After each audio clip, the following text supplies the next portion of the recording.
He was 39 years old, captured, wounded, unarmed, already a prisoner, and they still killed him. Not on a battlefield, not in the heat of war, in a small mud schoolhouse in a forgotten Bolivian village called La Higuera, where the dirt roads have no names and history was about to be buried alive. The question was never whether to kill him. The question was, why were the most powerful people on Earth so terrified of one man?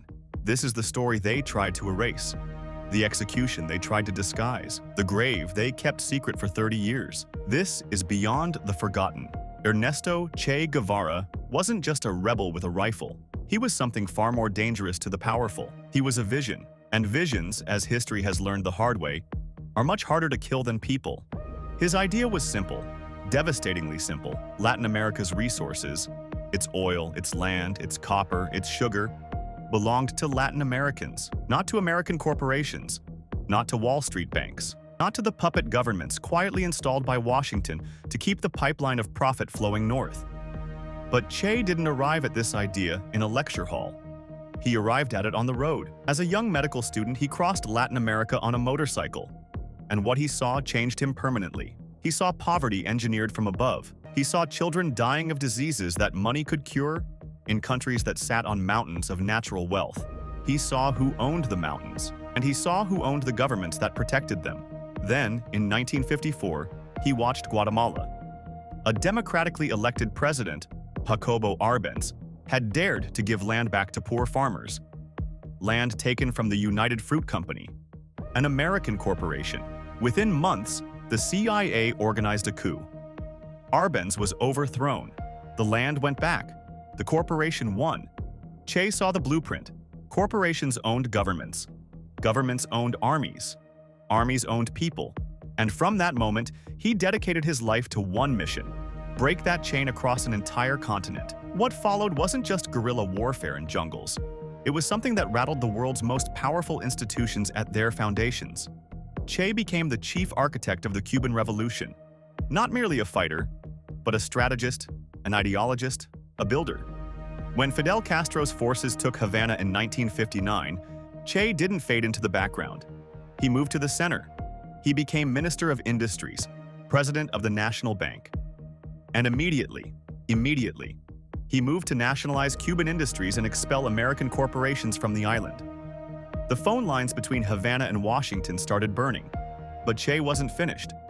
In 1964, he walked into the United Nations General Assembly, the most watched stage on Earth, and he stood before the world and accused the United States of imperialism, exploitation, and state-sponsored murder, with evidence. On the record, in front of every nation, the room went silent in ways that certain powerful men never forgave. But it was his FOCO theory that kept them awake at night. The idea that a small, disciplined group of revolutionaries, not millions, not armies, just a spark, could ignite a continent-wide uprising against corporate rule. Declassified intelligence documents later confirmed what Washington feared most.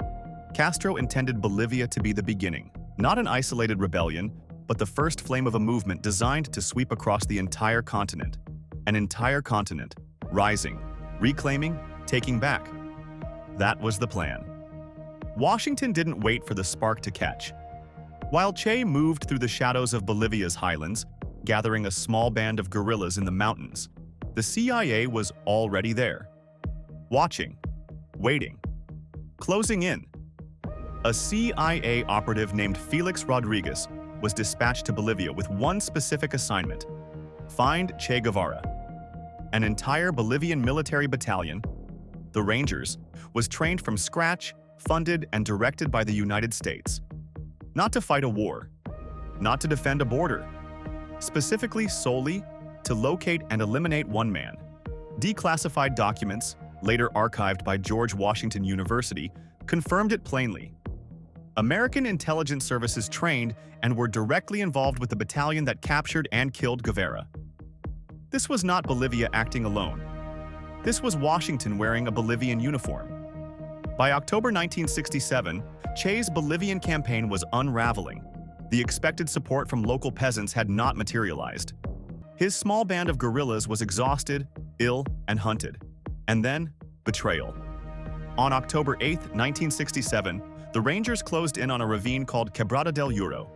Shots rang out. Che was struck in the leg. His weapon was damaged beyond use. He was taken alive.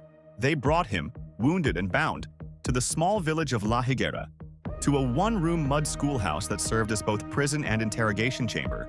CIA operative Felix Rodriguez was present for what followed.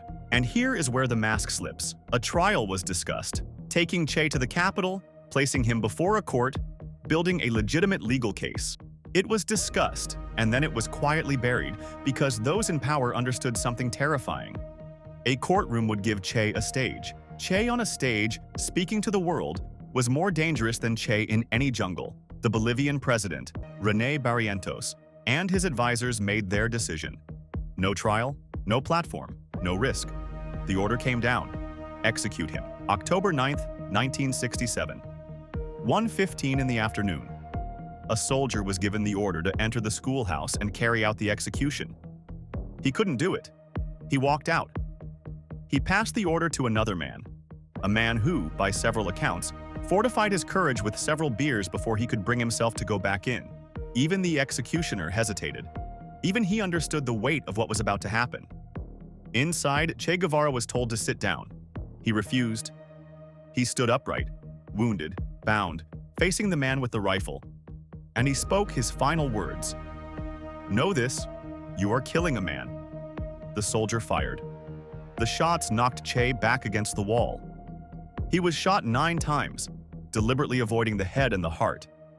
The wounds were designed to look like combat injuries, not an execution, a carefully constructed lie, stitched into a dying body. When it was over, they cut off his hands, to send as proof of death, to confirm to the agencies waiting in the shadows that the job was done. And then they buried him in secret, in an unmarked grave that would remain hidden for 30 years.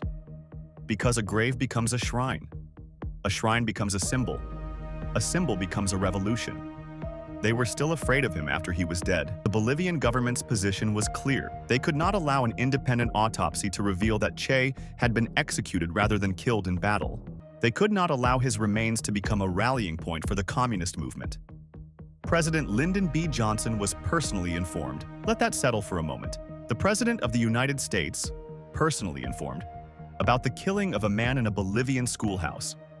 His diary was seized by the CIA immediately. His body was hidden.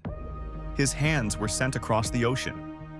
A fabricated story was released to the press about a battlefield death. The cover-up was not the work of a small Bolivian military unit making a panicked decision. It reached to Washington. It reached to the Oval Office. It was coordinated, deliberate, and executed with the same precision as the killing itself. Here is the thread that connects everything. The thread that is never pulled loudly enough. Che's revolution was not merely political, it was financial. When he nationalized industries in Cuba, he wasn't making an ideological statement. He was costing specific people enormous amounts of money. He was canceling the arrangements, the debt traps, the resource extraction deals, the favorable contracts that kept Latin American countries permanently poor and permanently dependent. The same corporations that profited from that poverty had direct lines into Washington, into the CIA, into the machinery of coups and assassinations that moved quietly through the Cold War years. The CIA's 1954 Guatemala coup, the moment that radicalized Che forever, was documented, declassified, and confirmed to have been organized in direct service of United Fruit Company's profit interests. Not national security, not democracy, fruit. Che understood this. He named it. He fought it. He was prepared to die for it. And so the system that profited from silence made sure he was silenced. Che is not an isolated story. He is a data point in a pattern that repeats with different names, different countries, different decades, but always the same architecture. They killed the man in a Bolivian schoolhouse on an October afternoon in 1967. They cut off his hands. They buried his body in secret. They told the world a lie about how he died. And for 30 years, they thought it had worked. But here is what the powerful always forget. In every era, in every century, across every empire that has ever fallen, you cannot bury an idea. Because the idea was simple, devastatingly, dangerously simple.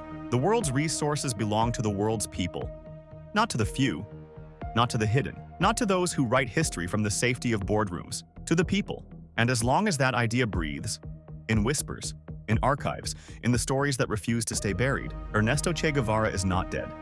He is just beyond the forgotten. If this story unsettled you, good. It should. Because Che Guevara is not a museum piece. The pattern he identified, corporations, intelligence agencies, the silent removal of anyone who threatens the arrangement, that pattern didn't end in 1967. It is still running, right now, under different names, in different countries, with different faces wearing the same masks. Subscribe to Beyond the Forgotten. Because we don't cover history as a comfort. We cover it as a warning. Every week, we pull threads that the powerful hoped you'd never find. Stories erased from textbooks. Names scrubbed from headlines. Voices that were silenced before they could finish speaking. Hit subscribe. Turn on notifications. Share this with someone who still believes the official version. Because the official version, as Che Guevara's story makes brutally clear, is almost never the whole truth.